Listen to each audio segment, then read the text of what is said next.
après jour. You Alléluia. are our life, our joy, our health, our sustaining strength, our stay, our buckler, our shield from the enemy.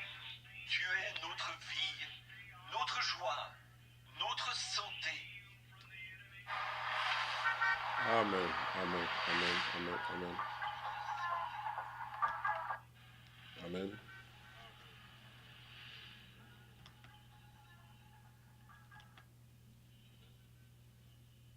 Corn. The first little blades come up, he said, thank the Lord for a crop of corn. J'ai dit, un homme a ensemencé un champ de maïs. Les premières petites feuilles sont apparues. Et il a dit, merci Seigneur pour une récolte de maïs. Potentially, he had it, but he only had it in the early form. By and by, it become a stalk. Potentiellement, il l'avait, Amen. mais il ne l'avait que dans la forme primitive. Après quelque temps, c'est devenu une tige. The Bible said he does. Dans une église dénominationnelle, de dire, oui, je crois. Bien sûr, je crois que Jésus-Christ est le Fils de Dieu. Le diable croit la même chose, tout à fait. La Bible l'a dit. But the scripture says in John that no man can call Jesus the Christ only by the Holy Ghost. Mais l'Écriture dit dans Jean que nul ne peut appeler Jésus le Christ si ce n'est par le Saint-Esprit. You've actually, by the scripture, let me stop here just a minute before I finish reading. You are not converted until you've received the Holy Ghost. That's right. Vous, en fait, selon l'Écriture, je vais m'arrêter juste un instant ici, avant de finir de lire. Vous n'êtes pas converti tant que vous n'avez pas reçu le Saint-Esprit. Amen. C'est vrai. Amen. You are Amen. believing unto. The Holy Spirit has spoke to you. And you publicly confessed Him. Vous croyez pour. Le Saint-Esprit vous a parlé et vous l'avez confessé publiquement. The devil has the same thing. I believe Him to be the Son of God. So does the devil. Alléluia. Amen. But you're walking on towards Him. Le diable a la même chose. Je crois qu'il est le Fils de Dieu. Le diable aussi. Mais vous continuez à marcher vers lui. When Peter had been called and justified by believing on the Lord Jesus Christ. And in John 17:17, Jesus sanctified them through the Word. For the Word was the truth and He was the Word. Une fois que Pierre a été appelé et justifié en croyant au Seigneur Jésus-Christ. Et dans Jean 17:17, Jésus les a sanctifiés par la parole, car la parole était la vérité, et il était la parole. First John says, in the beginning was the Word, and the Word was with. Alors, oh Seigneur, merci. Que le Seigneur vous bénisse richement. Nous voici encore pour ce petit moment que nous allons partager la parole de Dieu. Nous avons été bénis et nous sommes bénis encore lorsque nous écoutons la parole de Dieu. Et surtout, cette parole étant la parole de notre temps où Dieu est en train de nous révéler sa parole. Ainsi, bienvenue dans votre émission qui s'intitule « Que la Bible parle ». Le dimanche était le jour de la Pentecôte. Dans plusieurs églises, beaucoup ont célébré en ce qui concerne la Pentecôte. Plusieurs ont apporté la parole concernant le Saint-Esprit. Ainsi, nous voyons même ceux qui n'ont pas la vérité, ils louent, ils parlent et ils prêchent sur cela. Et les gens ont dansé. Mais ce qui est important pour nous, c'est de savoir qu'est-ce que Dieu dit et quelles sont les exigences de notre Dieu concernant ses promesses. Et lorsque nous parlons des choses divines, nous avons simplement besoin d'écouter la voix de Dieu, la voix de sa parole, la voix de Saintes Écritures. Bienvenue dans votre émission Que la Bible parle. C'est votre frère Jean qui vous parle depuis la ville de Gatineau. Nous sommes une église interdénominationnelle. Notre adresse habituelle, c'est 10 91 1091 sur la rue Saint-Louis dans la ville de Gatineau. Nous avons le culte les samedis à 18h et les dimanches. Et en ce moment, nous disons merci et que Dieu vous bénisse à tous ceux qui nous suivent en ce moment et ceux qui vont encore suivre. Cette semaine, c'est une semaine où nous avons proposé qu'à partir de mardi ou à partir de ce soir, nous allons commencer à mettre de prédication, la nourriture spirituelle en ces temps convenables. Nous allons commencer d'abord par mettre la prédication intitulée qui a été prêchée par l'homme de Dieu, William Branham. Pourquoi le Saint-Esprit a été donné. Et après cela, nous écouterons encore, dans le jour à venir, le Saint-Esprit même. C'est quoi? Ainsi, Dieu n'a pas laissé son peuple dans la confusion.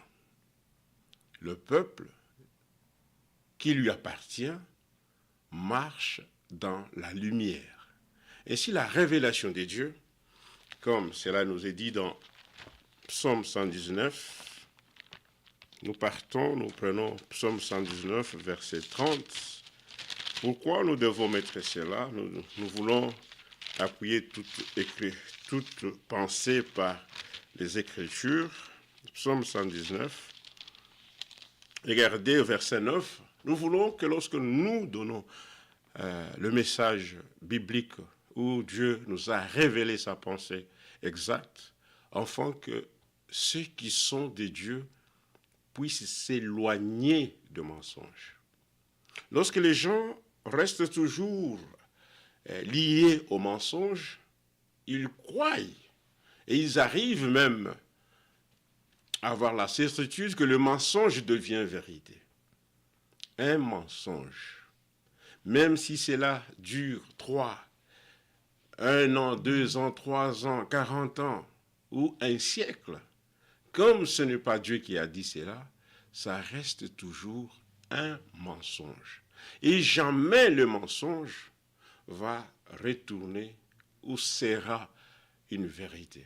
Et la vérité de Dieu, elle reste la vérité. Et en parlant de la parole, nous voulons que le peuple de Dieu puisse écouter ce que l'Esprit dit à l'Église. Parce que beaucoup sont tellement enchaînés, sont attachés aux hommes. Mais nous voulons que le peuple de Dieu, en ces temps ici, parce qu'il a dit d'aller proclamer, de prêcher tout ce qui a été ordonné, enseigné par le Seigneur. C'est ainsi, lorsque nous prenons Psaume 119, le verset 29, verset 28, il dit, verset 20, « Fais-moi comprendre la voie de tes ordonnances, et je méditerai sur tes merveilles. Mon âme pleure de chagrin. Relève-moi selon ta parole. » Ainsi il dit, « Éloigne de moi la voie du mensonge. » Lorsque le Seigneur parle, il veut que tout celui qui fait partie de son peuple, qui fait partie de son royaume, qui soit éloigné du mensonge. Et comment nous pouvons s'éloigner du mensonge? C'est lorsque nous écoutons les hommes, les dons de Dieu qui sont envoyés par Dieu. Voilà pourquoi nous disons, Seigneur, merci de ce que tu veux que ton peuple s'éloigne de tout ce qui est mensonge. Un mensonge, c'est quoi? C'est une doctrine où les gens n'ont pas cette capacité de montrer cela par la parole de Dieu. Ils ne peuvent pas approuver cela. Ils ne peuvent pas approuver. Un mensonge, c'est quoi? C'est une prédication qui est une interprétation humaine que les gens, au lieu de dire, de donner la pensée de Dieu, ils donnent leur pensée. Un mensonge, c'est quoi?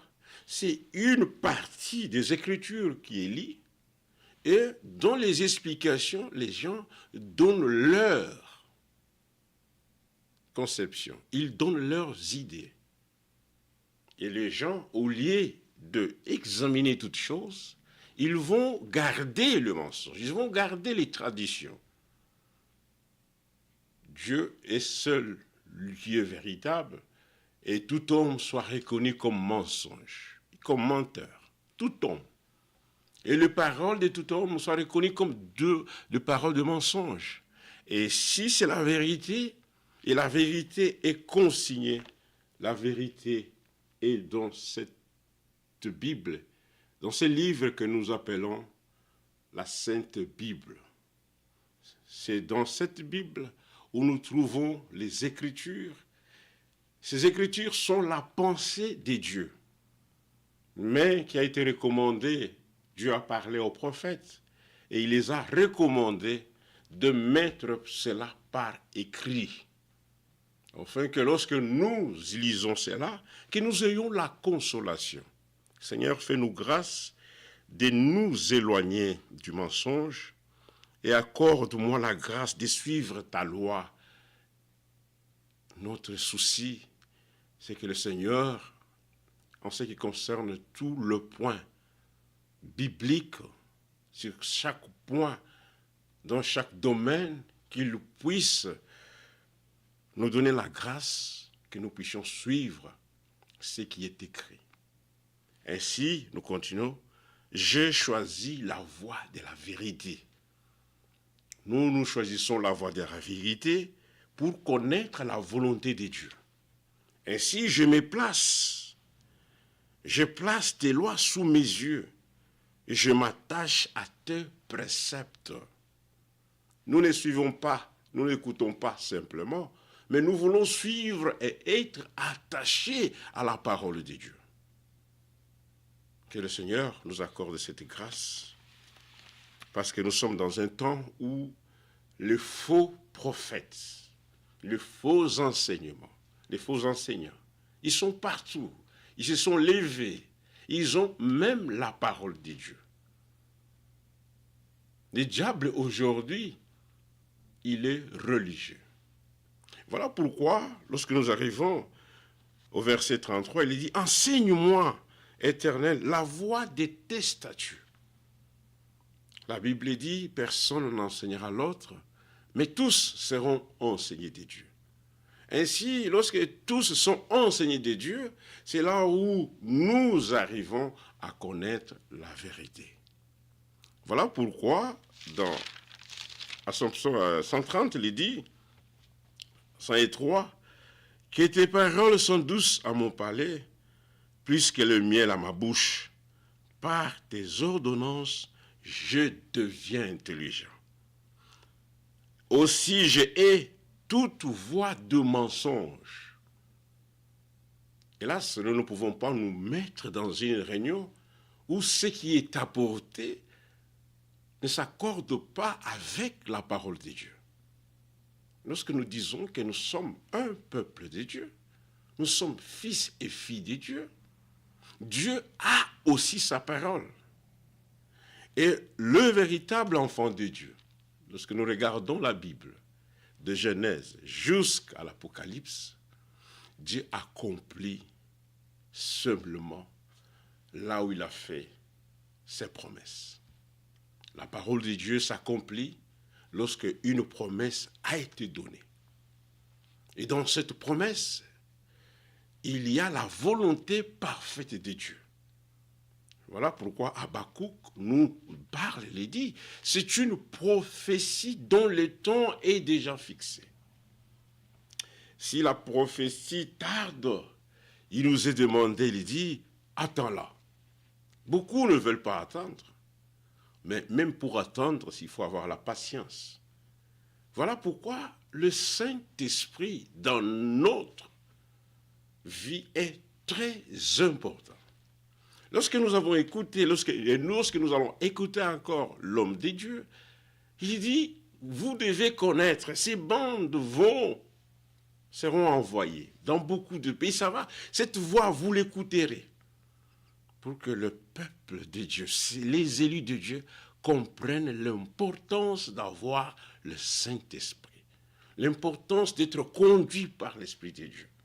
Tant que cet esprit ne réside pas en nous, tant qu'il n'est pas en nous, nous sommes simplement des gens qui vont agir selon notre volonté. Ils vont agir. Et si nous voulons qu'à chaque thème biblique, nous puissions retourner à la parole de Dieu et connaître la volonté parfaite de Dieu. Et si nous sommes toujours dans Apocalypse, Psaume 119, il dit aussi, je hais toute voix de mensonge. Et verset 103, il dit, ta parole est une lampe à mes pieds. Ta parole est une lampe à mes pieds. Et cette lampe est en train de... La lampe doit donner la lumière. Une lampe sans lumière ne nous sert à rien, ne sert pas à celui qui porte la lampe. Ça n'a pas d'utilité.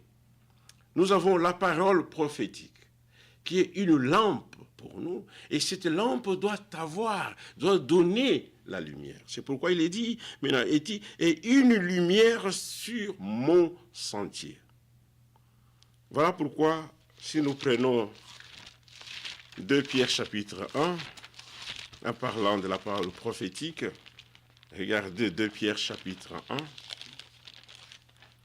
2 Pierre chapitre 1 au verset 19, je pense là, il est dit ceci, 2 Pierre chapitre 1, verset 19, il dit, et nous tenons pour autant plus certaine la parole prophétique, à laquelle vous faites bien de prêter attention comme une lampe qui brille dans un lieu obscur.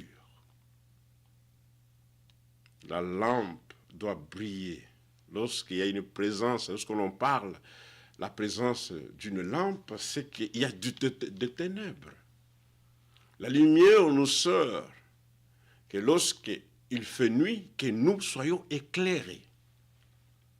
La parole de Dieu nous est envoyée en ce moment pour que là où il y a la confusion, les ténèbres, les gens sont dans un désordre ecclésiastique, Dieu a un peuple qu'il fait sortir. C'est pourquoi Apocalypse 18, aussi Corinthiens, Apocalypse 18, il dit, sortez du milieu de mon peuple. C'est simplement le peuple de Dieu qui a ce pouvoir de sortir dans la confusion et d'être accueilli par le Seigneur. La parole prophétique. Nous tenons d'autant plus certaine la parole prophétique. Et cette parole prophétique, ce sont les promesses de Dieu qui sont contenues dans ces livres. Ce n'est pas le don de prophétie, ça c'est la parole en ces temps ici. Les conseils de Dieu. Nous tenons plus autant la parole prophétique à laquelle vous faites bien de prêter attention. Voilà pourquoi, comme c'est la lumière, c'est le message du temps, de notre temps, nous devons prêter attention à chaque thème biblique. Nous voulons avoir la réponse biblique. Et une lampe qui brille dans un lieu obscur jusqu'à ce que le jour vienne apparaître et que l'étoile du matin s'élève dans vos cœurs. Que cette étoile puisse s'élever. Oui, nous avons été appelés par l'Esprit de Dieu. Nous sommes sortis, c'est parce que Dieu qui a voulu que nous puissions sortir. Mais nous ne pouvons pas nous arrêter à la fin. Nous ne pouvons pas nous arrêter en cours de chemin. Nous devons marcher. Nous devons désirer, enfin que le Seigneur qui a dit que je vous envoyerai le consolateur, l'Esprit du Père, la promesse du Père. C'est la promesse du Père. Seigneur, fais-nous grâce, parce que tout ce qui se fait dans l'Église, il faut que ce soit conduit par l'Esprit de Dieu. Ainsi il dit, tous ceux qui sont conduits par l'Esprit de Dieu sont fils de Dieu. Nous sommes fils de Dieu, c'est quand l'Esprit de Dieu habite en nous. Oh, quelle révélation, quel désir, quelle ouverture de la parole de Dieu. Il y a ceux qui ont le faux esprit et ceux qui ont le véritable Saint-Esprit de Dieu, qui se manifeste.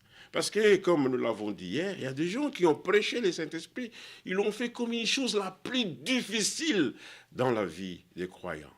Or que c'est une promesse de Dieu. Comme il nous a justifiés, comme il nous pardonne, comme il nous sanctifie, comme il nous purifie. Et il est le même qui habite dans le cœur des croyants. Il habite en nous. C'est lorsqu'il habite en nous que nous devenons ses enfants d'adoption. Même les dons, lorsqu'il veut œuvrer, les 9 dons, ça doit être toujours sous la conduite de l'Esprit. Les 5 ministères, pour qu'il y ait une véritable édification du corps de Christ, il faut que cela soit conduit par l'Esprit. Nous voulons avoir ces désirs-là.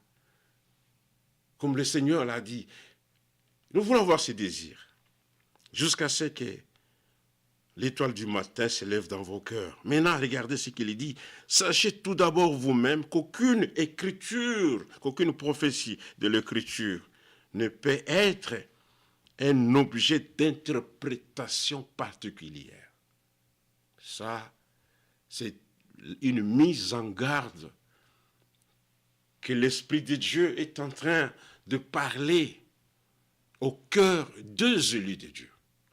Aucune parole, aucune, c'est ce qui est dit, aucune parole, aucune écriture de cette parole, aucune écriture.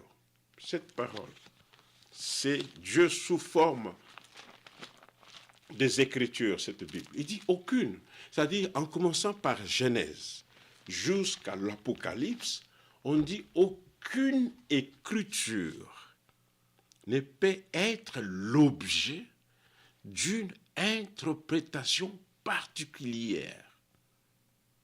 C'est ce que Louis Egon dit. Aucune. Et si lorsque nous écoutons la parole, si nous sommes rassemblés, nous qui avons fait alliance par les sacrifices, nous sommes 50.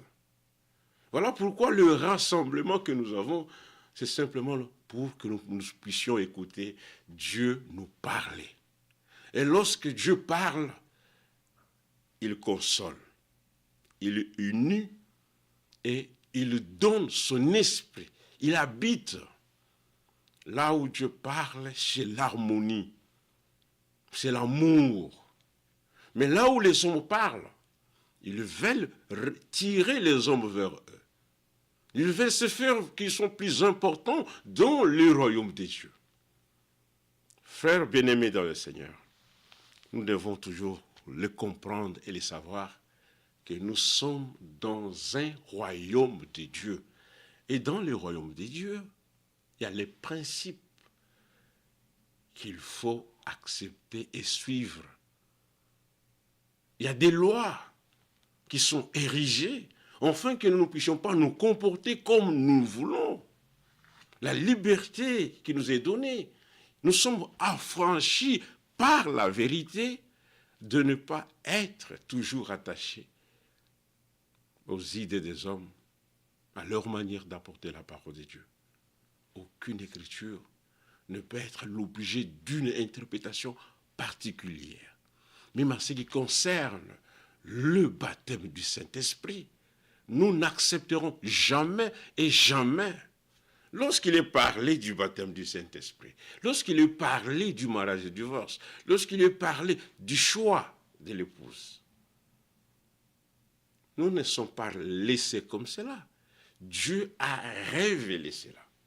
Mais prenons la prédication. Il y a la nourriture qui a été mise en réserve. Et en ce moment du temps de la fin, cette nourriture est distribuée. Prenons cela, écoutons dans l'esprit. et non pas de pouvoir être plus que les autres, mais que nous puissions comprendre réellement. Oui, il arrive parfois que nous n'allons pas comprendre tous le même jour et au même moment. Mais d'être patient, et si nous lisons la chose et que la chose existe, de ne pas être toujours attaché à nos doctrines, de dire c'est Dieu qui a raison. Et si voilà pourquoi le Seigneur a envoyé cette parole pour que nous puissions être détachés du mensonge et éloignés du mensonge. Regardez, nous sommes un peuple qui attend le retour du Seigneur. Nous partons dans Jean, lisons Jean. Je vais parler un peu. Regardez, nous disons encore une fois, les dimanches prochains, nous aurons les baptêmes, comme il fait beau maintenant, puis le soleil, et ça nous permet d'aller à la rivière pour baptiser. Nous avons déjà 2 candidats. Si encore ceux qui veulent faire partie, ils sont les bienvenus. Nous ne baptisons pas les païens. Nous baptisons les gens qui sont déjà convertis, mais qui ont accepté de prendre l'engagement. Ce sont des frères qui sont convertis et qui ont pris la résolution de prendre cette décision comme engagement sincère venant de leur cœur, de suivre le Seigneur en montrant aux hommes. Jésus a été baptisé et nous aussi, nous devons être baptisés dans l'eau.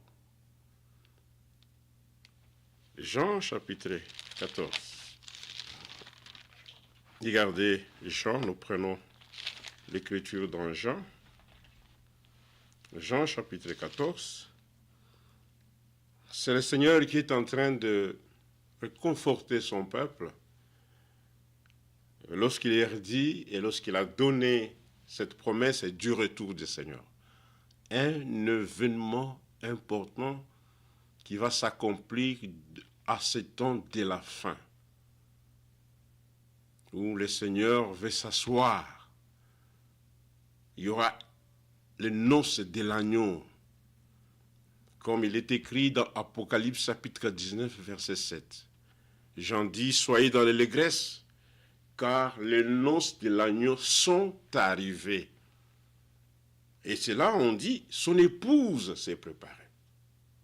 Voilà pourquoi, avec cette écriture, lorsque les apôtres prêchaient pour l'avènement, lorsqu'ils parlaient de ce qui va venir, ils pouvaient donner des paroles pour que le peuple de Dieu puisse être connecté à l'action divine. Et si le Seigneur dit que votre cœur ne se trouble point, croyez en Dieu et croyez en moi. Il y a plusieurs demeures dans la maison de mon Père. Si cela n'était pas, je vous l'aurais dit. Je vais vous préparer une place. Nous disons Amen. Et lorsque je m'en serai allé et que je vous aurai préparé une place, je reviendrai et que je vous prendrai avec moi, afin que là où je suis, vous y soyez aussi. Parole de notre Seigneur. Il a dit cela aux frères qui étaient dans ce temps, les apôtres, et cela est encore valable jusqu'aujourd'hui, parce qu'il n'est pas encore retourné pour prendre le peuple qu'il a racheté. Il est venu pour mourir pour nous à cause de nos péchés.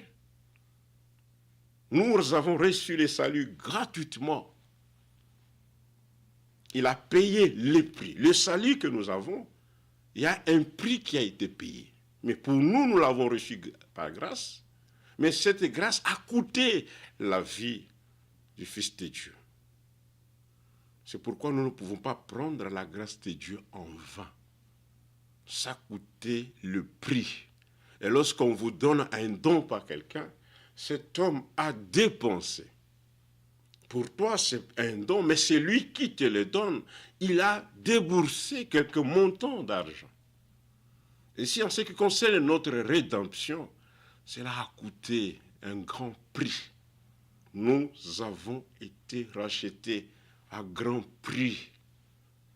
Nous ne sommes pas dans le temps de faire ce que nous voulons, mais nous sommes dans le temps d'appartenir, surtout de faire confiance que nous sommes sauvés par la grâce.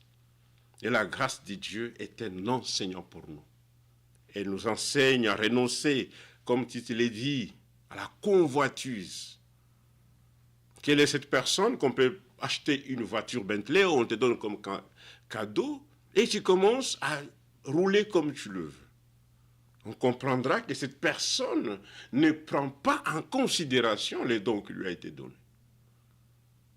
Les dons de Dieu pour l'humanité, c'est notre Seigneur Jésus-Christ. Et les dons que Dieu nous a donnés, c'est par son amour. Voilà, l'œuvre de Dieu est basée, se repose sur l'amour de Dieu. Pas sur la haine, non sur les jugements. C'est par son amour qu'il t'a sauvé et qu'il m'a sauvé. C'est par son amour qu'il m'a justifié. C'est par son amour qu'il m'a pardonné. Quelqu'un avec la haine ne peut pas pardonner. Par le jugement, on ne peut pas pardonner. Il fallait que ce Dieu soit amour. Parce que lui-même est amour. Il a manifesté cet amour. La manifestation de la parole de Dieu. La manifestation de l'amour de Dieu. C'est une manifestation de l'œuvre de Dieu. Dieu se manifeste par ses œuvres. Il ne pouvait pas toujours rester dire qu'il est un Dieu d'amour. L'amour, c'est l'autre fait mal et qu'on arrive au point de le pardonner. C'est ainsi que notre Dieu a fait. Et c'est là qu'il a accompli avec nous. Alors, il est venu mourir pour nous. Il est parti nous préparer une place. Voilà, lorsque nous lisons cela, nous voyons qu'il a réconforté les apôtres en ce temps-là. Il les a confortés. 2 Corinthiens chapitre 4, regardez, 2 Corinthiens 4, 17, il dit ceci, 2 Corinthiens 4, 17, je vais prendre quelque chose. 2 Corinthiens 4, 17, il dit ceci. Il dit, car nos afflictions du moment présent produisent pour nous, au-delà de toute mesure, un poids éternel de gloire, parce que nous regardons non point aux choses visibles, mais à celles qui sont visibles, car les choses visibles sont passagères et les invisibles sont éternelles. Il a réconforté. Il dit, je vais venir. Comme nous le disons toujours, il fait une promesse, il est fidèle et il accomplit sa promesse. Et cette promesse doit s'accomplir au temps de Dieu, pas à notre temps. C'est ce que les gens doivent comprendre, parce que les gens disent, mais jusqu'à quand, depuis qu'on a commencé à parler du retour du Seigneur, jusqu'à quand la parole doit s'accomplir? C'est ce que beaucoup disent, mais jusqu'à quand? En cela, nous pouvons prendre Habakkuk. Regardez ce qu'il est dit dans Habakkuk. Nous les disons cela, Habakkuk parle quelque chose. Là, c'est une promesse, nous parlons de la promesse. La promesse a été faite, mais qu'est-ce qui nous est dit? Qu'est-ce qui nous est dit? Qu'est-ce que nous devons faire? Habakkuk, chapitre 2, regardez. J'étais à mon poste et je me tenais sur la tour, c'est la sentinelle. Le prophète Habakkuk dit, les véritables envoyés de Dieu, ceux qui ont deux mandats, sont des sentinelles. Et une sentinelle de Dieu connaît le temps, le moment. Et la sentinelle a comme mission d'avertir. Les véritables sentinelles sont sur leur place, ils savent comment avertir le peuple pour que ce peuple ne tombe pas dans les embuscades, ne tombe pas dans l'amnésie spirituelle. Habakkuk parle, il dit, il était sur la tour, j'ai veillé pour voir ce que l'Éternel me dirait. Si tout le monde pouvait garder, pouvait être conscient de s'attendre à ce que le Seigneur puisse parler et que nous puissions maintenant parler. Laissons que Dieu parle. Et lorsqu'il parle, prenons ce qu'il a dit et annonçons cela au peuple de Dieu. Ça, c'est les caractéristiques d'un vrai serviteur de Dieu. S'attendre simplement que Dieu puisse parler. Mais pour nous, il a déjà parlé.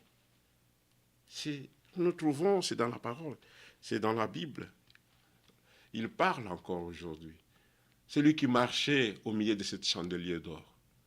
Il n'était pas sourd, il n'était pas muet, mais il parlait, il marchait. Voilà, il a marché de le premier âge jusqu'au deuxième, troisième, quatrième, cinquième, sixième, septième âge. Il parle encore. C'est là, dans cette nouvelle alliance, dans cette nouvelle création de Dieu, qu'il a commencé en Jésus-Christ. Et nous faisons partie de cette création de Dieu. Comme Jésus est né, voilà pourquoi nous aussi nous devons naître de sa parole. Nous devons être engendrés de sa parole. Dans cette nouvelle alliance, nous sommes membres de l'Église de première-née, membres de son corps, parce que nous naissons de sa parole. Nous sommes engendrés, régénérés par cette parole de Dieu. Voilà pourquoi il veillait et il s'attendait à ce que l'Éternel puisse lui parler, et ce que je répliquerai après ma plainte. L'Éternel m'adressa la parole et il dit, écris la prophétie, écris la prophétie, les enfants de Dieu, le véritable fils et fille de Dieu. Il garde les choses qui sont écrites. C'est pourquoi il dit, grave-la sur des tables, afin qu'on la lise couramment. Nous devons lire la parole de Dieu. Nous n'avons pas besoin que quelqu'un vienne simplement faire du show devant nous, mais tout ce qu'il parle, oh, nous allons partir à l'enlèvement. Est-ce que vous le croyez? C'est bien. Mais est-ce que nous devons être attentifs? Est-ce que ce qu'on prêche, je peux lire cela couramment? Alors il dit, car c'est une prophétie dont le temps est déjà fixé. Même en ce qui concerne Jean chapitre 14, c'est une parole, une promesse qui est déjà fixée, dont le temps est déjà fixé. Voilà pourquoi l'accomplissement de la parole, qui est l'interprétation divine par Dieu lui-même, n'est pas l'affaire d'une église ou ton affaire ou mon affaire à moi. Nous, ce qui nous est demandé par la parole, mon bien-aimé, ma bien-aimée dans les Seigneurs, c'est d'attendre. Soyez patients, car celui qui a fait la promesse est fidèle. Voilà pourquoi il dit, c'est une prophétie, je répète le verset 3, dont le temps est déjà fixé. Alléluia. Comme nous vivons dans les temps, nous avons le commencement et la fin. Tout ce qui est dit dans les temps ont une fin. Même la prédication, nous prêchons parce que nous sommes dans les temps. Lorsque le temps sera accompli et que c'est lui qui a dit qu'il viendra, il ne va pas poser ses pieds sur la terre, selon le témoignage des Thessaloniciens. Il sera dans les airs. En ce temps-là, finit la prédication sur la terre. Finit la prédication parmi ses élus. Les élus de Dieu, lorsque le Seigneur se pointe dans les airs, finit la prédication. Maintenant, là, nous avons un rassemblement sur la terre pour que nous écoutions la parole de notre préparation. Avant le retour du Seigneur, nous devons recevoir, accepter les corrections, parce que nous devons être préparés afin d'avoir l'image. Seigneur, merci. Laisse-moi d'abord prendre un peu un verre d'eau.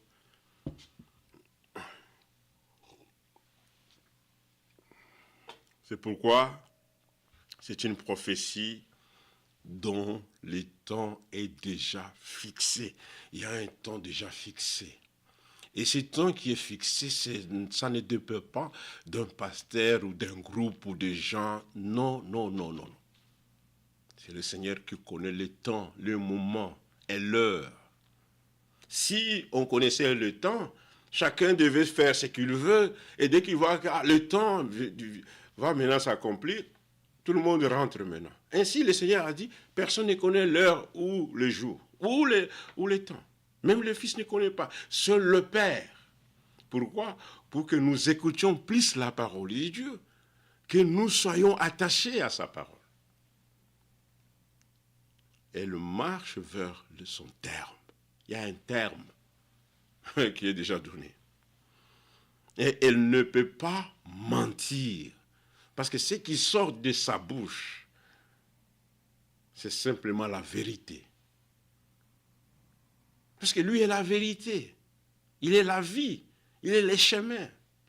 Alors, il dit, car elle s'accomplira, et s'accomplira certainement. Si elle tarde, nous devons attendre.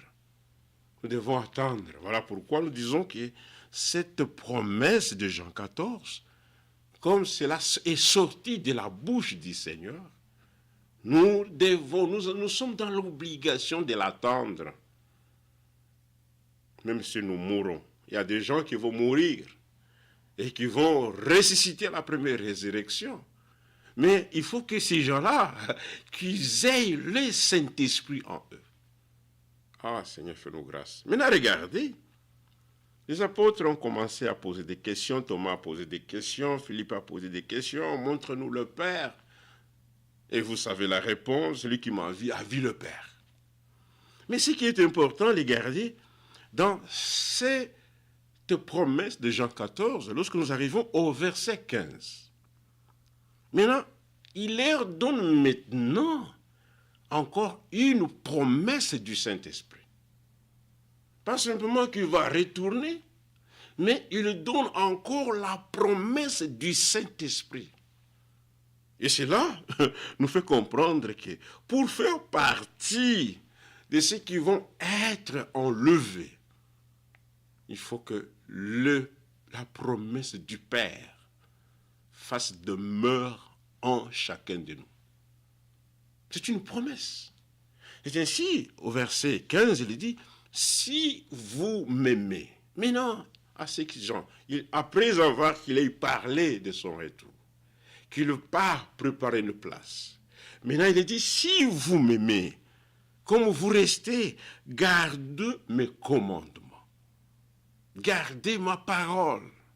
Gardez mes ordonnances. Nous ne pouvons pas attendre le Seigneur et nous ne sommes pas obéissants à ses paroles.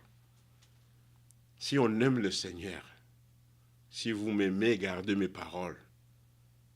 C'est ça, c'est l'amour de Dieu. Si on aime Dieu, si quelqu'un, parce que beaucoup de gens disent, oh, j'aime le Seigneur, j'aime le Seigneur.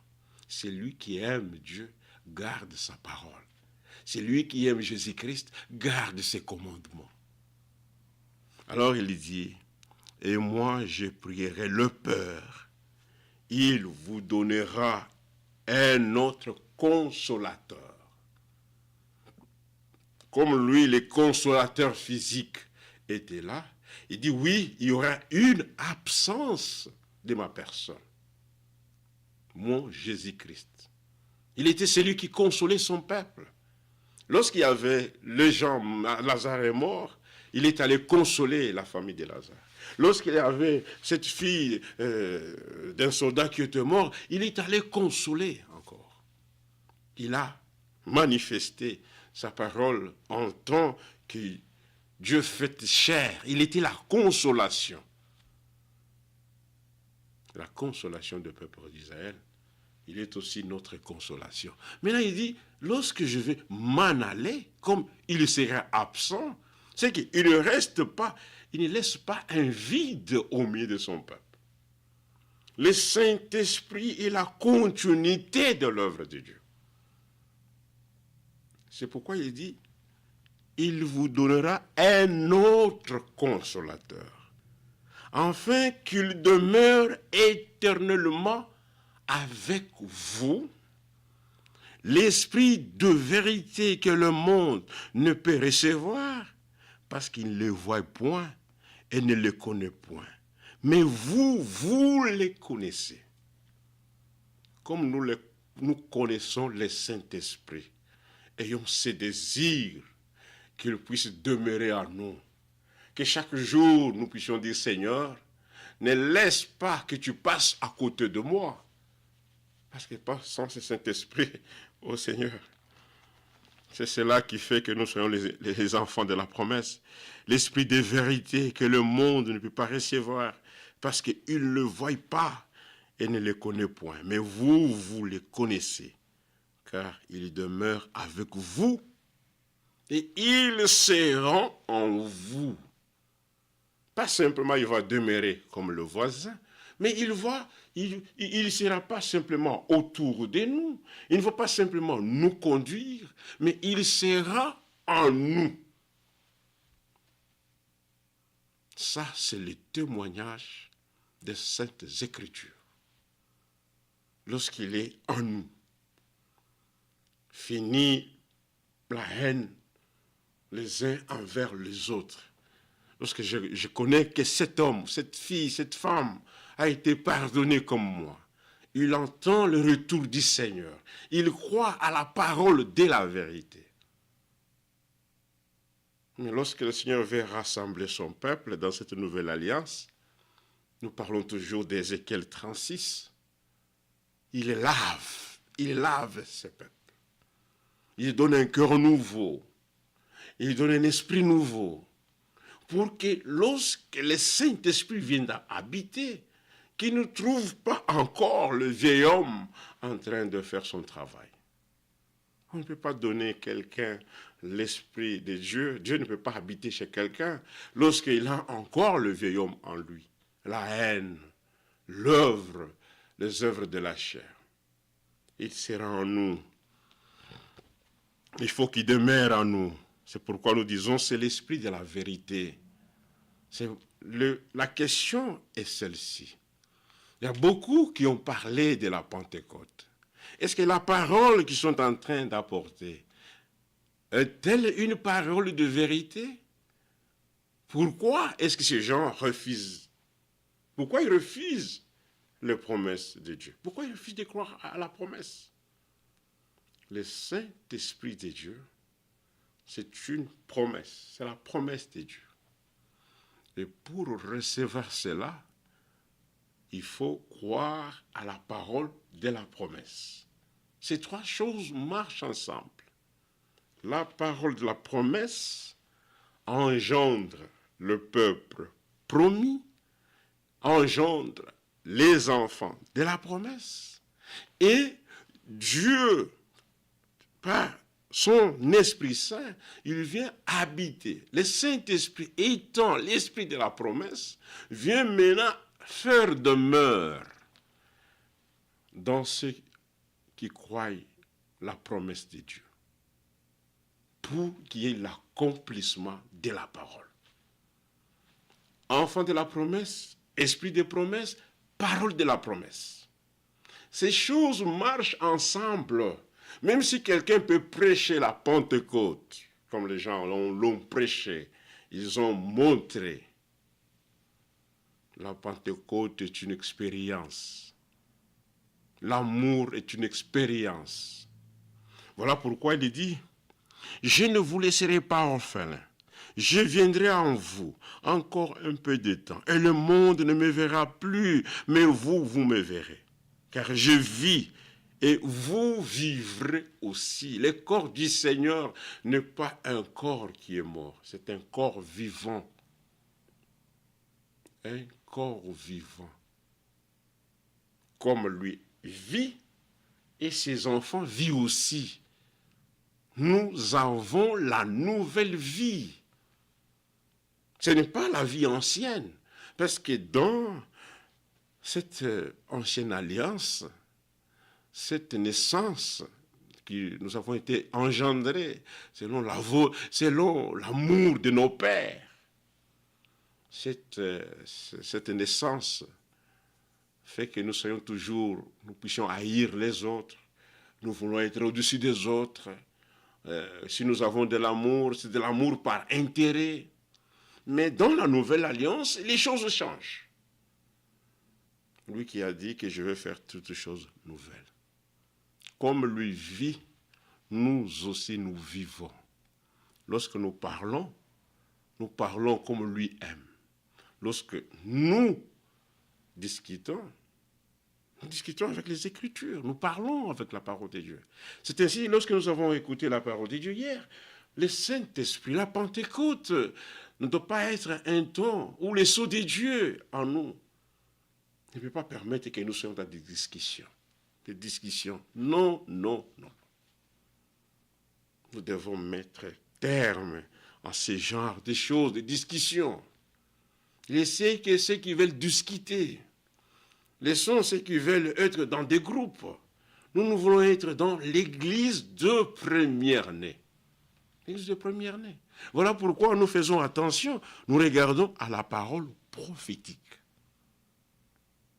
Que Dieu puisse nous venir en aide.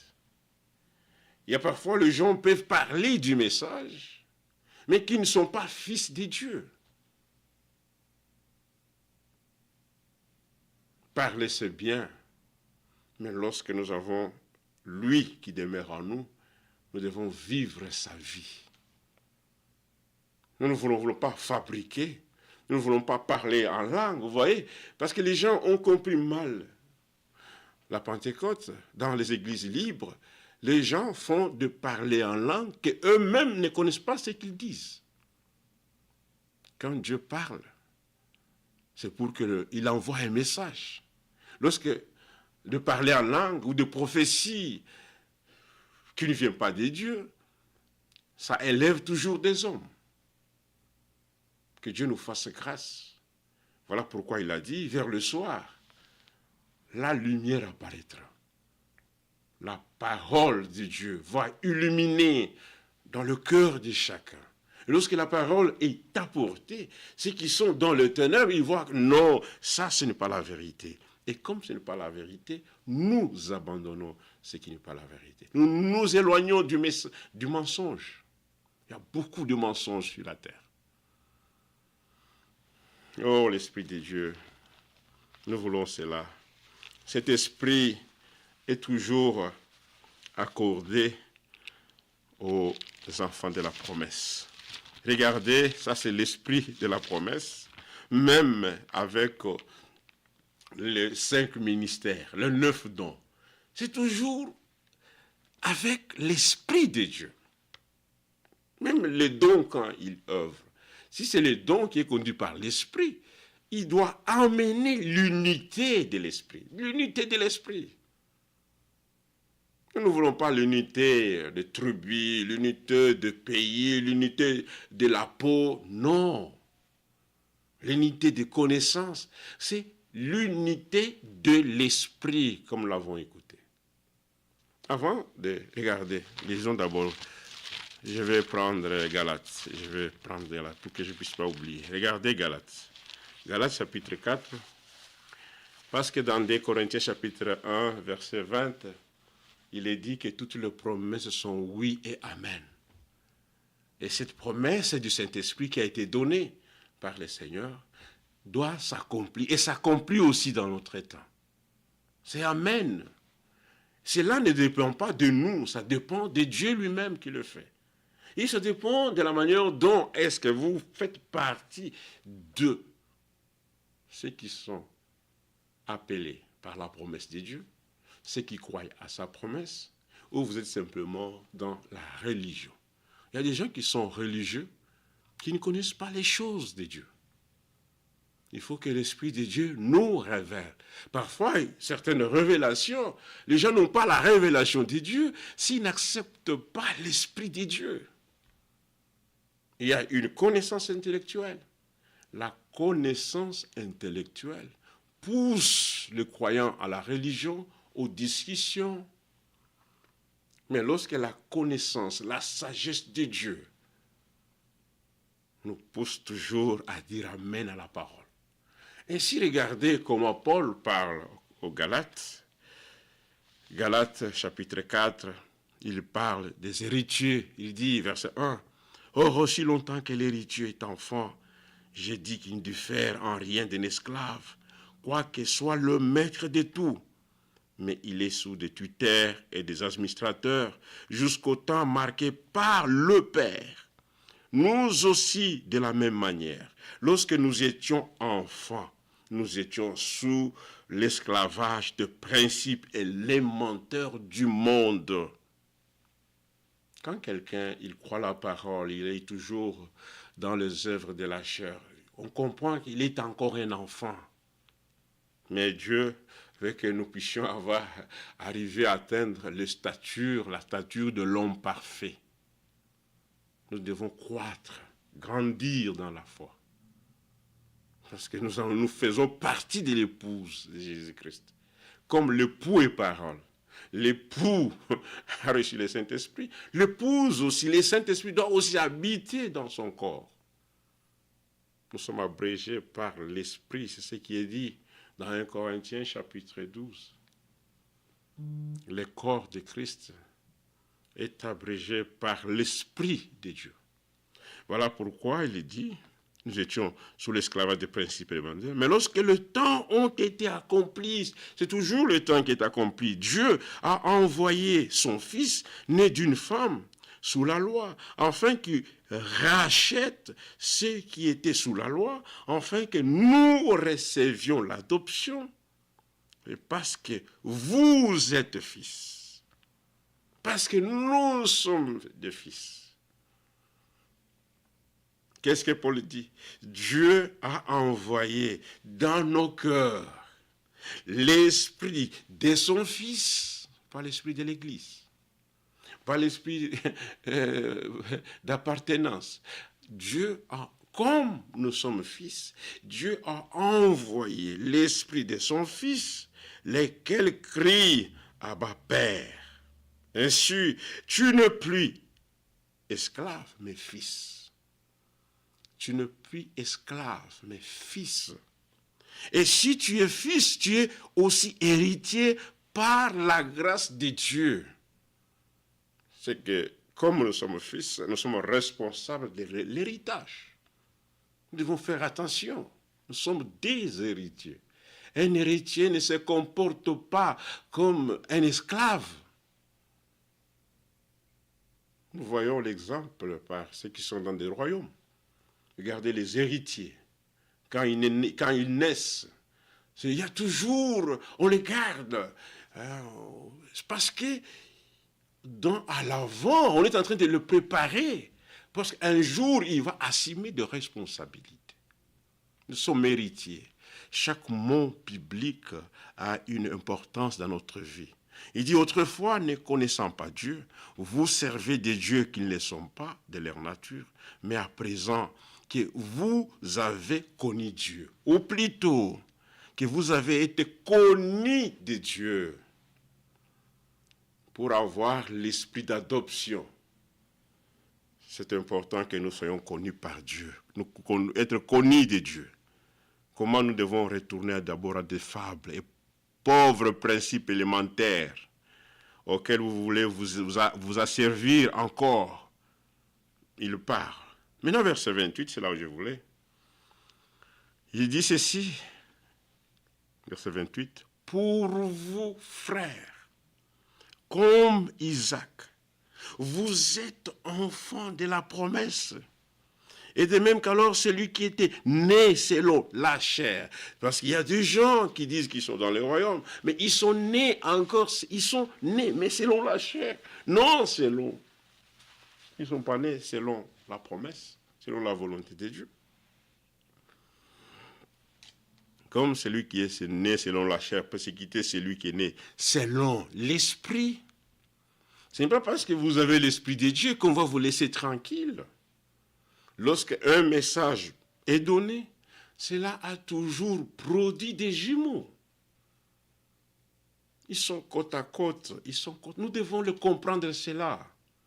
À nos frères, vous savez, au Maï, lorsque nous lisons la parole de Dieu, ayons la consolation.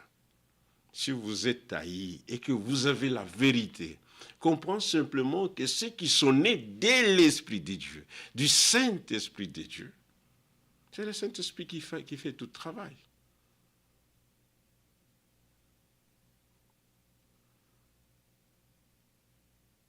Il en est-il aussi, mais encore maintenant, mais que de l'Écriture chasse l'esclave et son fils, car le fils d'esclave n'héritera pas avec le fils de la femme libre. C'est pourquoi, frères, nous ne sommes pas enfants de l'esclave, mais enfants de la femme libre. Ah, Seigneur. Galates 3, 29, il est dit, regardez, maintenant il est dit, verset 25, car vous êtes tous fils de Dieu par la foi en Jésus-Christ. Vous tous qui avez été baptisés en Christ, vous avez revêtu Christ. Il n'y a plus ni juif, ni grec. Il n'y a plus ni esclave, ni libre. Il n'y a plus ni homme, ni femme. Car tous, vous êtes un. Ça, c'est l'unité de l'esprit. Tous, vous êtes un. Ce n'est pas, non, envoie-moi ceci, frère, viens, oh, nous ici, nous avons l'église. Oui, c'est bien, nous avons l'église ici, d'inviter les gens. Mais la véritable unité, celle qui s'est faite sans problème, sans beaucoup de médisance ou de la haine, c'est cette unité de l'Esprit de Dieu. Et si nous avons cette obligation de croire la parole de la vérité, et lorsque nous croyons la parole de la vérité, nous obéissons à cette parole, le Saint-Esprit fait son travail d'unir ceux qui ont le même cœur. L'unité en Jésus-Christ. Parce que l'unité avec Dieu était interrompue dans le jardin d'Éden parce que l'homme avait accepté une autre parole. L'unité que nous parlons, c'est l'unité autour de la parole. En ce qui concerne tous les points, la justification, la grâce de Dieu, l'enlèvement, le baptême du Saint-Esprit, le retour de Jésus-Christ, nous devons être un au point de croire la même parole, avoir le même langage de la Bible. C'est ça l'unité que Dieu demande. C'est pourquoi il dit, si vous êtes à Christ, vous êtes donc la descendance d'Abraham, héritier selon la promesse. Toujours la promesse de Dieu. Celui qui ne fait pas partie de la promesse, celui qui n'accepte pas la promesse de Dieu. Soyons clairs pour avoir le Saint-Esprit de Dieu. Pour que Dieu fasse demeure en nous, nous devons d'abord croire à ses promesses, accepter ce qu'il lui a dit et désirer même. C'est pourquoi l'homme de Dieu, lorsque vous allez écouter la parole, la prédication, il dit, il faut que les gens désirent, qui veut. Seigneur, nous ne parlons pas de ce Saint-Esprit-là où les gens sont en train de faire tomber les gens. Ça, c'est le faux, le véritable Saint-Esprit. C'est-à-dire le baptême du Saint-Esprit sans cessation, là. Le véritable parole. Nous devons accepter la véritable parole. Ça, c'est la chose la plus importante dans Romains chapitre 9, verset 7. Romains. Nous allons regarder qui sont avec nous. Mon frère Kalalampiano, merci. Amir, Papi Mboui, que Dieu te bénisse, mon frère. Salutations fraternelles à tous. Bien-aimé, mon frère Alvaro Zouzi, Emmanuel, fidèle, beau, Moïse. Que Dieu vous bénisse, tous mes frères. Salutations, c'est le frère Mboui qui nous suit en ce moment, qui est en France, qui a perdu sa belle-mère, notre sœur Fofo. Nous disons sa femme aujourd'hui est à Cape Town. Nous l'avons vu dans la vidéo lorsqu'il y a eu le temps d'enterrement Que Dieu puisse encore bénir notre frère et qu'il puisse nous accorder la grâce. Nous connaissons cette sœur, vraiment. Dieu nous l'a retirée. Il a voulu que cette femme puisse aller prendre le repos, parce que je connaissais, comme je le disais, elle pouvait se réveiller à 5 heures du matin, 4 heures du matin, aller chercher du pain pour ses enfants, travailler. Mais regardez le moment qu'elle puisse rester maintenant pour un peu jouir de ce qu'elle a eu dans son travail avec son mari, mais Dieu l'a pris. C'est la décision de Dieu. Et nous retournons dans ce que nous parlons. Dieu fait toutes choses selon son bon plaisir. Prenons Romains chapitre 9. Le Saint-Esprit de Dieu est une réalité. Si l'homme ne croit pas aujourd'hui l'Esprit de Dieu, il ne conduira pas le peuple de Dieu dans la vérité. C'est lui qui refuse que le Saint-Esprit en ce moment ici, parce qu'il y a des gens qui disent, bon, les remplissages, il y a des gens comme cela. Oh frère, vous voyez, le baptême du Saint-Esprit n'est pas, mais les remplissages, le jeu de mots montre vraiment qu'il y a encore l'incrédulité en nous. Le jeu de mots. Baptême et remplissage, vous voyez, c'est différent. Non, mes bien-aimés dans le Seigneur. Là, il parlait du baptême du Saint-Esprit. Nous parlons du baptême du Saint-Esprit. Là, on lui parlait qu'il va vivre, il sera en vous, je serai en vous. Nous disons, le Seigneur, sous forme de son esprit, et dans son Église. Son Église, c'est quoi? C'est nous, c'est toi. Pourquoi? C'est pour qu'il puisse faire la continuité. Nous sommes dans une œuvre continuelle. Il faut que cette œuvre puisse être continuelle. Pour que Dieu fasse son travail. Ce n'est pas l'homme qui est dans la continuité, parce qu'il dit, après avoir donné sa vie pour le péché, il verra une postérité. Comme nous l'avons dit, si vous êtes en Christ, si Christ est en vous, le problème c'est que Christ soit en nous. Il y a beaucoup de gens qui n'ont pas l'espérance de la gloire, parce que Christ ne fait pas partie de la vie. Oh frère, vraiment, que Dieu bénisse son serviteur, que Dieu bénisse les prédications qui ont été laissées comme nourriture pour nous dans ces temps. Le Saint-Esprit. Pourquoi le Saint-Esprit a été donné? Ça, c'est quelque chose que tout le monde doit... Il faut que nous comprenions cela. Pourquoi Dieu l'a donné? Pourquoi cela a été donné? Il ne fait pas des choses comme cela, mon bien-aimé dans le Seigneur. Nous ne sommes pas seulement des chrétiens qui écoutent la parole du dimanche. Le lundi, nous oublions, non. Nous devons que lorsque le Saint-Esprit est en nous, il doit nous rappeler toujours de la parole. Il doit nous rappeler de la parole. Et ce Saint-Esprit, comme Isaac, nous sommes les enfants de la promesse. C'est comme ça que nous croyons. Comme c'est la promesse de Dieu, et nous sommes comme Isaac, je crois à cela. Le reste, c'est Dieu qui le fait avec moi. Et il le fait en nous. Voilà comment est-ce que nous devons croire. Fini toutes les interprétations des hommes, les jeux de mots. Vous voyez, s'il y a eu comme ça, non, nous ne voulons pas les jeux de mots. Nous voulons ce qui est écrit. Par la lumière, nous voyons la lumière. Et lorsque l'Esprit de Dieu nous conduit, il enlève, il ne veut pas que nous puissions être conduits dans l'œuvre, dans les œuvres de la chair, avec le vieil homme. Non, c'est l'Esprit de la vérité. Et lisons Romains, chapitre 9, verset 7, ô Seigneur. Il dit ceci, verset 6, « Ce n'est point à dire que la parole de Dieu soit restée sans effet. »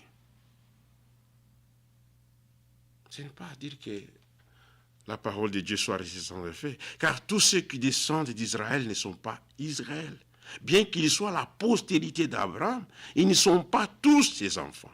Mais il dit, lorsque nous parlons des élus de Dieu, le Saint-Esprit, c'est pour les élus de Dieu. Ce n'est pas pour les appeler, c'est pour les élus de Dieu. C'est pourquoi nous sommes appelés l'église de première-née. Lorsqu'on parle de première-née, c'est qu'il y a encore d'autres enfants. Mais par son élection, il a voulu que toi et moi, nous faisons partie de l'église de première-née, des élus de Dieu. Ça, c'est la grâce que nous avons. Abraham, ils ne sont pas tous ses enfants. Mais il dit à Isaac, tu auras une postérité appelée de ton nom. C'est-à-dire que ce ne sont pas les enfants de la chair qui sont enfants de Dieu. Lorsque nous voyons que vous vous comportez maintenant, dans votre communion est toujours basée sur la chair, sur les dialectes, les quoi, sur... Non. Nous ne voulons pas ce genre de communion ou d'unité.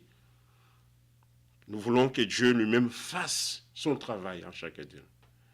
Lui qui a commencé, qu'il puisse parachever son œuvre. Comment il le fait? Il le fera lui-même. Notre problème, c'est de croire et d'accepter ce qu'il dit. Alors il dit, c'est Isaac. Il dit en Isaac, tu auras une postérité appelée de ton nom. C'est-à-dire que ce ne sont pas les enfants de la chair qui sont enfants de Dieu, mais que ce sont les enfants de la promesse. Ce sont les enfants de la promesse qui sont gardés, qui sont regardés comme la postérité. Voici en effet, comme nous l'avons dit, que Dieu accomplit toujours sa parole suivant ses promesses. En effet, la parole de la promesse, je reviendrai à cette même époque. Il a dit à Abraham, il a promis à Abraham, et il a promis en ces temps ici de la fin, au temps de la fin. Beaucoup de gens prêchent du retour du Seigneur, mais ils oublient qu'avant que le Seigneur vienne, il y a un message de restauration, un message de la préparation, de rétablissement. Dieu a rétabli sa parole. Et il a appelé un peuple qui accepte la préparation. Lorsque nous parlons de la préparation, mon frère dans le Seigneur, la préparation, c'est une correction. Dieu nous corrige sur notre vie, notre manière de voir, parce qu'il veut que nous puissions grandir, parce qu'il y a une promesse qui a été faite pour nous. Nous sommes appelés les héritiers. Nous sommes responsables. La responsabilité que nous avons. C'est pourquoi Frère Branham me dit, dans une de ses prédications, un homme qui fuit la face du Seigneur, il dit la responsabilité qu'ont des jeunes maintenant, c'est de dire aux gens, Jésus revient. Notre responsabilité, c'est de proclamer cet évangile du royaume à toute la création. Ah là là. Merci Seigneur. Merci. Je reviendrai encore. C'est pourquoi il dit, enfin que l'élection de Dieu subsiste sans dépendre des œuvres et par la seule volonté de celui qui appelle. Car il fit à dit à Rebecca, l'aîné sera assujetti au plus grand selon qu'il est écrit. Ainsi, dans Actes chapitre 3, regardez, nous partons, bientôt là on va finir, Actes chapitre 3. La parole de Dieu n'est pas restée sans effet. L'esprit de la vérité, c'est un esprit qui doit nous conduire dans toute la vérité. Actes chapitre 3, le verset 33. Actes chapitre 2, la Bible dit ceci. Acte du Saint-Esprit, c'est là où le Saint-Esprit a commencé à faire le travail. Acte chapitre 2, verset 33, il dit, élevé par la droite de Dieu, il a reçu du Père le Saint-Esprit qui a été promis. Lui avait reçu le Saint-Esprit qui a été promis. Ce qui était en Dieu, il a déversé en Jésus-Christ. Et ce qui était en Jésus-Christ, il a déversé dans son Église. Voilà pourquoi l'accomplissement de la Pentecôte, ce qui est parlé dans Joël chapitre 2, lorsque l'Esprit de Dieu est descendu sur ces gens-là, Nous ne voulons pas seulement rester avec les expériences de Paul, de Pierre et de Jacques. Nous sommes dans le temps que chacun de nous, comme nous l'avons écouté, bien-aimés dans le Seigneur, expérimente de lui-même, qu'il soit témoin de ce que Dieu fait dans sa vie. Si nous parlons de la justification, sois vraiment témoin que Dieu t'a pardonné. Sois témoin que Dieu fait sa sanctification, amène son œuvre vers la fin. Il te fait passer par le processus de la purification. Je dois être témoin de changement, d'une transformation par la parole. Parce que dans cette parole que nous avons est une puissance. La puissance n'est pas donnée pour que nous puissions toujours dire aux gens que nous avons la vérité. La puissance a été donnée pour nous faire quitter de la puissance des ténèbres à sa glorieuse lumière. Voilà pourquoi il a été dit, élevé par la droite de Dieu. Il a reçu du Père le Saint-Esprit qui avait été promis et il a répandu. Lui, Jésus-Christ, a reçu. Mais non, ce Saint-Esprit doit être répandu, non pas sur les animaux. Jusqu'en ce jour-là, le Saint-Esprit a été répandu. La promesse est pour vous et pour vos enfants, en aussi grand nombre que le Seigneur va appeler. On n'a pas défini. Il n'est pas dit ici que non, ça sera, on aura le baptême du Saint-Esprit à l'appui de l'arrière-saison. Non, non, ça c'est une autre étape. Sur ceux qui auront déjà, qui seront déjà dans l'action. Un frère, on a discuté avec un frère, mais aujourd'hui il n'est pas dans ce monde. Vous voyez, ce qui est difficile avec ces choses. On parle aux frères, frère, attention, la manière dont vous croyez là, c'est pas bien. Ah non, frère. Mais aujourd'hui, il n'est pas dans ce monde. Le jour que j'ai appris qu'il est mort, ça m'a fait mal. Parce que nous avons parlé pendant, si c'est combien, du matin jusqu'à midi. Chez lui. Je lui ai dit, mais si aujourd'hui, c'est qui meurt aujourd'hui sans Saint-Esprit. Je ne veux pas donner un jugement là-dessus. Vous comprenez ce qui va arriver d'abord. C'est ce que nous croyons que nous devons expérimenter. Si tu ne crois pas à la justification, tu ne seras pas justifié. Notre salut dépend de notre foi.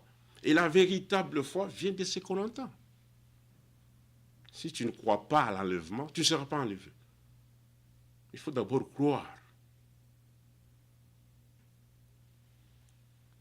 Il faut croire, frère. C'est très important. C'est très capital. Sortons dans l'imagination des hommes, sortons dans ce que les hommes ont prêché, retournons dans la véritable parole de Dieu. Retournons dans la véritable parole de Dieu.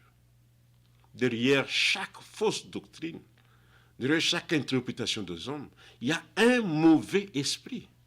Et frère Branham dit, lorsque quelqu'un croit une fausse parole, l'âme de cette personne est suspendue dans l'enfer. Je crois un jour que je vais prendre cette citation pour la donner. Si quelqu'un qui croit les interprétations particulières, l'homme de Dieu dit, c'est William Branham qui dit, l'âme de cette personne est suspendue en enfer. Suspendue. C'est-à-dire, si on laisse, ça va tomber. C'est une des déclarations plus graves. Nous avons intérêt de revenir à la parole de Dieu. Nous prenons acte, là nous étions 33. Je le répète, élevé par la droite de Dieu, il a reçu du Père le Saint-Esprit qui avait été promis, et il a répandu comme vous le voyez et vous l'entendez. Lui a reçu le Saint-Esprit. Il était la plénitude du Saint-Esprit. Maintenant, il a répandu le jour de Pentecôte sur son Église. Parce qu'il a dit, je bâtirai mon Église. Luc Un témoignage. Luc chapitre 12. Regardez, Luc chapitre 12, verset 12, il dit, je vais lire seulement cela. Verset 11, il dit, quand on vous mènera devant les synagogues, le magistrat et les autorités, ne vous inquiétez pas de la manière dont vous vous défendrez, ni de ce que vous direz. Ça, c'est déjà pendant les temps de l'effusion du Saint-Esprit. Alors qu'il dit, car le Saint-Esprit vous enseignera à l'heure même ce qu'il faudra dire. Voilà ce qui est important pour nous. Il doit nous enseigner ce que nous devons dire. C'est un enseignant, le consolateur, l'esprit de la vérité. C'est celui qui fait que lorsque je commets une erreur, il vient m'en aide pour que je puisse me repentir sincèrement. Quand le Saint-Esprit sera en vous, il vous convaincra du péché. Comment quelqu'un peut marcher, peut vivre simplement dans une vie de quoi? Lui, ça ne lui fait rien. Le Saint-Esprit en nous devient l'alarme. Si nous agissons en dehors de sa parole, nous commettons des erreurs, il nous vient pour nous dire ça, ce n'est pas correct. Il met en nous l'esprit de la repentance. Il met l'esprit de la repentance. Ça provoque en nous. Oh Seigneur. Dans Jean 15, encore un témoignage, Jean 15, verset 26. Oh, ça a été lu. Jean 15, 26, il dit ceci. Il dit, mais 25, mais cela est arrivé afin que s'accomplisse la parole qui est écrite dans les lois, ils m'ont haï sans cause. Maintenant, écoutez le verset 26, c'est le verset que j'avais. Il dit, quand sera venu le consolateur, que je vous enverrai de la part du Père, l'esprit de vérité qui vient du Père, il rendra témoignage de moi. Lorsque le Saint-Esprit nous conduit, il est en nous. Dans l'Église, nous rendons témoignage de Jésus-Christ. Le Saint-Esprit ne permettra pas que vous puissiez élever un prophète au-dessus de Dieu, au-dessus de Jésus. Non. C'est l'esprit de la vérité. Dans chaque église, chaque dénomination, chaque ensemble messiagique ou quoi là, que les gens qui disent, qui élève un serviteur de Dieu au-dessus de Jésus, c'est difficile que le Saint-Esprit puisse faire son travail. Les gens auront l'apparence de la piété. Il y a des gens qui sont dans les églises. Vous ne les voyez pas comme ça. C'est comme des chrétiens. La Bible dit, c'est une apparence de la piété. Mais ils renient ce que les Écritures disent. Éloignez-toi de ces gens-là. Dieu ne demande pas les gens qui ont l'apparence d'une piété. Il demande les vrais adorateurs qui adorent le Père en esprit et en vérité. Quand le consolateur, celui qui a été promis, que je vous enverrai de la part de Dieu, l'esprit de la vérité, quand il viendra du Père, il va rendre témoignage de Jésus. Et vous aussi, vous rendrez témoignage, parce que vous êtes avec moi dès le commencement. Le Saint-Esprit de Dieu, l'Esprit de Dieu dans son Église, ne permettra pas que l'église soit, quand les gens entrent, voient que ça c'est une église de prophètes tels. L'église de prophètes tels. Non. Le Saint-Esprit, dans son église, il rend témoignage de Jésus-Christ. Et à son tour, l'église le bien-aimé frères et sœurs qui sont baptisés de son esprit, ils doivent rendre témoignage de Jésus-Christ. N'ayez pas honte de rendre témoignage de Jésus-Christ et de moi, son serviteur. C'est ce que Paul dit. Paul connaissait. Et lorsqu'il était sur le chemin de Damas, il dit, mais qui es-tu, Jésus? Il dit, je suis Jésus que tu persécutes. Oh Seigneur, fais-nous la grâce que lorsque nous marchons, que nous puissions voir, que nous puissions te voir toi. Regardez Galates. Et lorsque le Saint-Esprit de Dieu nous conduit, qu'est-ce qu'il fait? Galates dit, verset 5, vous connaissez cela. Il y a les œuvres de la chair d'abord. Comme nous l'avons dit, nous ne sommes pas les enfants de la femme esclave. Nous avons une liberté à ne pas vivre comme les gens de ce monde, mais que nous puissions vivre comme Dieu le veut. Ainsi, regardez, verset 22, regardez ce qu'il dit. Galates chapitre 5, à son verset 22, il est dit ceci. Mais le fruit de l'esprit, c'est l'amour, la joie, la paix, la patience, la bonté, la bienveillance, la foi, la douceur, la maîtrise de soi. La loi n'est pas contre ces choses. Ceux qui sont en Jésus-Christ ont crucifié avec ses passions et ses désirs. Si vous vivez par l'esprit, c'est par là, cet esprit a été donné pour que nous puissions vivre selon l'esprit de Dieu. Vous voyez, on nous a cité qu'est-ce que le Saint-Esprit produit en nous. Si vous vivez par l'esprit, marchez aussi selon l'esprit. Ne cherchons pas une vaine gloire en nous provoquant les uns et les autres, en nous portant envie les uns aux autres. Lorsqu'il y a une congrégation des hommes, même si Dieu bénit comment, si les gens commencent à se porter, ils deviennent envieux les uns et les autres, ce n'est pas Dieu qui est là, ce n'est pas le Saint-Esprit. Non, frère, il a fallu la doctrine, frère. Si l'envie déjà commence les œuvres de l'envie commencent à se manifester, on comprend déjà que Dieu n'est pas dans ces choses. Il y a beaucoup aujourd'hui. On peut prier le Seigneur, on peut crier. Mais lorsqu'on n'a pas l'Esprit de Dieu, on ne lui appartient pas. Ainsi, regardez, écoutez ce que l'homme de Dieu dit. 5 minutes. Voilà, alléluia.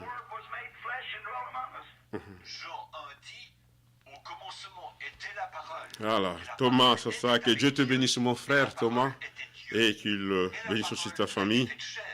Elle a habité parmi nous. Amen. He was the Word. So he sanctified them. He said, Father, Amen. speaking to the Spirit in him, I sanctify them through the Word. Himself laying his hands upon them. Thy Word is the truth. Amen. Il était la parole. Alors il les a sanctifiés. Cette semaine, c'est la prédication que nous avons écoutée ce soir, demain et jusqu'à samedi. Par la parole. Lui-même, en posant ses mains sur eux. Ta parole est la Et- vérité. Amen. Just merely spoke him into existence in the womb of a woman. Oh, totally impossible for him to be any other way than this Word of God to make him manifest. I sanctify them. Il l'a simplement créé par la parole. Amen. Dans le sein d'une femme. Oh, absolument impossible qu'il soit autre chose, à part cette parole de Dieu, Amen. pour le manifester. Mhm. Je les sanctifie. He gave them power against unclean spirits. They went out, he put their names in the Lamb's Book of Life. Il leur a donné la puissance contre les esprits impurs. Amen. Ils sont sortis. Il a mis leur nom dans le livre de vie de l'agneau. Encore, And il he est sent quoi? them out, Matthew 10, and gave them power over unclean On spirits. écoute encore une. Il a raison, mais ça ne compte pas pour vous. I believe it because the Word says so. That's right, but that isn't for you. That doesn't count you. Je le crois parce que la parole le dit. Amen. C'est vrai, mais ce n'est pas pour vous. Ça ne vous inclut pas. The only way that you can say that Jesus is the Christ is when the Holy Ghost comes into you and bears record and witness That's the only way you Amen, amen, amen, amen. is when the Holy Ghost bears record. La seule façon pour vous de dire que Jésus est le Christ, Amen, c'est quand le Saint-Esprit entre en vous et rend témoignage. amen, Et amen, témoigne lui-même qu'il est le Fils de Dieu. amen, C'est amen, la seule façon pour vous Amen. de connaître la résurrection. amen. C'est quand le Saint-Esprit rend témoignage. When He, the Holy Ghost, has come, He will testify of me. Amen, Show you amen. things to come. Bring these things that I said to your remembrance. Alléluia. Quand lui, le Saint-Esprit sera venu, il témoignera de moi. Amen, Il vous montrera les choses à venir. Il vous rappellera ces choses que je vous ai dites. amen. You'll never find it in the school. He will bring these things to your Nous remembrance. écoutons un peu la prédication, pourquoi le Saint-Esprit a été donné. Voyez, lui vous rappellera ces choses. Amen. Now we want to read just a little further in this scripture now. St. John. Alléluia. 14, C'est 12. pourquoi nous demandons que nous Maintenant, fassions nous un studio regardons là. encore un peu dans ce Amen. passage de l'Écriture là, Jean 14, 12. Verily, verily, I say to you, he that believeth on me, the works that I do shall he do also, and greater. En vérité, je vous le dis, celui qui croit en moi fera aussi les œuvres Amen. que je Amen. fais, Amen. et il en fera de De plus plus, grandes. plus The right avantage. translation there is more if you want to look it up. Et là, la bonne traduction, c'est davantage, Davantage. si vous les allez le vérifier. Greater Ça, works c'est than these shall he une do, parole. because Je I parle, go to- fais comprendre. But we've done everything else besides what he. Marchez dans les joies du Seigneur, parlez avec les animaux, et oh, quel jour! Mais nous avons fait tout, sauf ce qu'il... He said, "Go ye to all the world and preach the gospel." Il a dit, allez par tout le monde et prêchez l'évangile. What is the gospel? Not word only, but through power and demonstrations of the Holy Ghost. Making Amen, the word of amen, God amen. manifest is the gospel. Amen. You can't do it. Que fait l'évangile? Pas la parole seulement, mais par la puissance et les démonstrations du Saint-Esprit. Manifester la parole de Dieu, c'est ça l'évangile. Vous ne pouvez pas le faire. Now Jesus knew that, and he had to live in his church. Therefore, he knew we'd have intellectual schools, and you'll never get this in an intellectual school. They'll be against it. Or, Jésus le savait, qu'il fallait qu'il vive dans son Église. Amen. Amen. Donc, Amen. il savait qu'on aurait des écoles intellectuelles. Et vous ne recevrez jamais ceci dans une école intellectuelle. Amen. Ils Amen. seront contre ça. Amen. Because all they know Oh. is some Par cela, nous allons prier. Notre Dieu, nous te remercions pour la grâce et la bonté à cause de cette parole de la révélation. Comme nous venons de l'écouter, Seigneur, tu connaissais qu'il y aura des écoles intellectuelles, des séminaires et des écoles théologiques qui vont détourner les gens vers la véritable adoration, Seigneur. Voilà pourquoi tu as envoyé ton Saint-Esprit pour nous enseigner, pour nous conduire dans toute la vérité. Tu es dans ton Église en ce moment, ô Seigneur. Tu fais demeure dans chaque croyant. Nous te demandons que tu puisses, Seigneur, manifester ta parole en chacun de nous qui croit et que la vérité soit notre absolu. Merci au Dieu, parce que les choses qui ont été cachées aux sages, aux riches, mais tu révèles cette parole en ces temps, tu l'as révélée à tes membres, à ton corps qui est à Gatineau et partout ailleurs. Seigneur, merci. Nous nous souvenons de ce que tu as dit et nous prenons acte, ô Dieu, que chaque parole que nous écoutons, Père, puisse nous rapprocher davantage de toi. Bénis le frère et le sœur, bénis tes serviteurs, bénis, ô Dieu, tous ceux qui prennent à cœur cette préparation, que les œuvres de l'esprit, les œuvres de la chair ne puisse pas, Seigneur, faire partie de notre marche. Que le fruit de l'Esprit puisse nous conduire dans toute la vérité. Que ton amour, ta joie, l'amour de tes commandements, Seigneur, puisse inonder le cœur de chacun de nous. Bénis, Seigneur, ceux qui sont affligés. Ramène ceux qui sont allés plus loin de ta parole. Console ceux qui sont, Seigneur, ô Dieu, qui ont des problèmes et des difficultés. Souviens-toi de chaque membre dans cette ville de Gatineau, Seigneur. Nous remettons encore, ô Dieu, pendant cette semaine pour la rediffusion de cette parole révélée, cette nourriture au temps convenable, Seigneur. La nourriture a été emmagasinée et envoyée pour que nous, comme tes élus, nous puissions la vivre, nous puissions la manger, ô Dieu, et puissions vivre à être en bonne santé spirituelle. Seigneur, tu n'as jamais aimé que ton peuple marche dans la confusion. Voilà pourquoi c'est toi qui ouvres, Seigneur, ta parole. Donne-nous et fais-nous comprendre l'essence de chaque écriture, parce que tu as dit que le ciel et la terre passeront, mais ta parole ne passera pas. Merci, Seigneur. Donne-nous ce que nous avons besoin. Ô Dieu, tu connais, Seigneur, le cœur de chacun. Tu connais, ô Dieu, les désirs de ton peuple, ô Seigneur. Manifeste cela. Au nom de Jésus-Christ, nous avons demandé ainsi. Amen. Amen. Nous sommes arrivés à la fin. Dieu voulant, nous allons mettre la prédication, parce que c'est une prédication qui prend au moins 2 heures. Il y a l'autre prédication qui prend 3 heures. Demain, mercredi, jeudi, ce sera celle que nous allons mettre, parce que nous connaissons que les dimanches, nous allons écouter la prédication de Krefeld. Et c'est là aussi important. Que Dieu vous bénisse. Shalom. Si